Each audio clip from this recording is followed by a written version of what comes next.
Let's talk about Phrygian Dominant.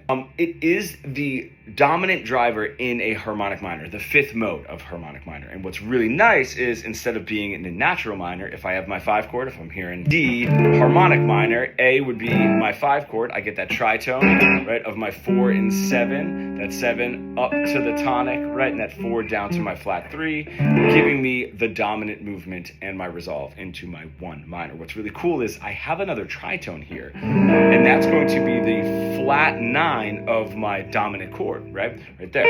That is going to clash and give me a tritone with the 5th. What's really cool is that tritone sort of acts as a 4 down to a 3 and a 7 into the 1 of F, which is the relative major of my D minor. So I'm getting 2 tritone resolves, which is really nice if I add that flat 9. We can use this, let's just say in a blues. If I have a 5th movement, say I'm going from my 5 back to my 1 in a blues, of course I can use a little bit of that tritone, right, to resolve that. I have another option here, and that's using my flat 9, which ends up being the flat 6 right there, back to my 5 for my 1 chord. I have my 5-9, my 5 flat 9, and that flat 9 resolves into the 5 of my 1 chord. Just gives me another resolving point. 7 flat 9 arpeggio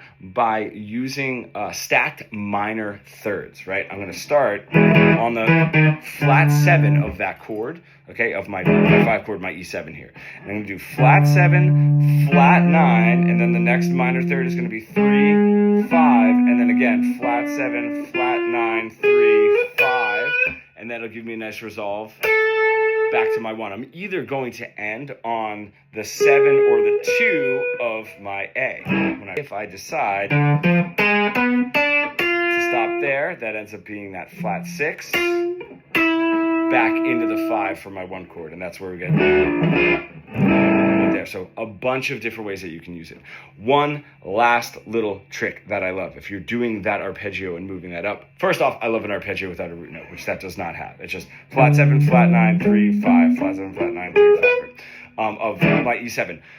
I can make it so I have a 9, flat 9 into that tonic, and that would be, I can do flat 7, 9, 3, 5, flat 7, flat 9, and then resolve it. If you're an intermediate guitar player stuck in that boring, boxy pentatonic plateau that we all get stuck into, you want to bridge the gap between your creative ideas and what you're able to play, becoming fully fretboard fluent, comment pro below.